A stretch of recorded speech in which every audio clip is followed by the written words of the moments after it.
सांगली में महाराष्ट्र केसरी कुश्ती प्रतियोगिता में रेफरी के विवादित फैसले पर डबल महाराष्ट्र केसरी चंद्रहार पाटिल ने नाराजगी जताई। उन्होंने घोषणा की है कि वे अपने दोनों महाराष्ट्र केसरी गदाय वापस करेंगे। 2007 साली महाराष्ट्र केसरी होत असताना माझ्या सांगली जिल्ह्यासाठी जवळजवळ 28 वर्षानंतर मी सांगली जिल्ह्याला महाराष्ट्र केसरीची गदा मिळवून दिली। त्यानंतर 35 वर्षानंतर महाराष्ट्रामध्ये संपूर्ण डबल महाराष्ट्र केसरी कोण नव्हतं।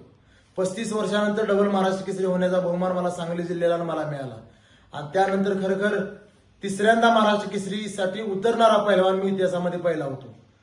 आणि त्या ठिकाणी मला पंचांनी ज्या पद्धतीने शिवराज राक्षेवर अन्याय करून हरवण्यात आलं तशाच पद्धतीनं त्यावेळेस मला पुणे सांगवी मुक्कामी तिसऱ्यांदा महाराष्ट्र केसरी होत असताना तिथे हरवण्यात आलं।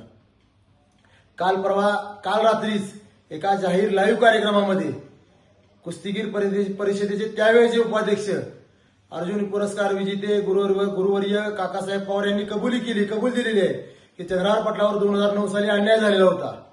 संदीप बाप्पा भोंडवे आज कुस्तीगीर संघाचे कार्याध्यक्ष आहेत, त्यांनी सुद्धा ती कबुली दिली की चंद्रहार पाटलावर 2009 साली अन्याय झालेला होता। पण सर्व पदाधिकाऱ्यांनी एकदा कबूल करा की चंद्रहार पाटलावर अन्याय झालेला होता, माझ्या मनात समाधान होईल।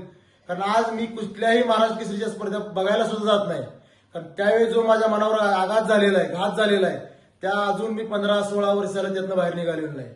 आणि त्या ज्यावेळेस स्पर्धेतनं मला ज्यावेळेस हरवलं गेलं पंचांच्या चुकीच्या निर्णयामुळे दुसऱ्या तिसऱ्या दिवशी मी आत्महत्या करण्याच्या प्रयत्नात होतो, कारण सहकार्याच्या मदतीने त्यातनं बाहेर निघालो। पण तीच वेळ आज शिवराज राक्षेवर आलेली आहे। त्या 5 सेकंदाच्या त्या चुकीच्या निर्णयामुळे त्या एका माकडामुळे त्या शिवराज राक्षेचं पूर्ण आयुष्य बर्बाद झालेलं आहे। त्यातनं कुठंतरी मला बाहेर पडायचंय म्हणून मला ही पहिली दुसरी महाराष्ट्र केसरीची गदा मी आज 2 दिवसाच्या आत जर सर्वांनी कबुली नाही दिली तर गदा मी माघारी देणार। मला ह्या गदांची गरज नाही।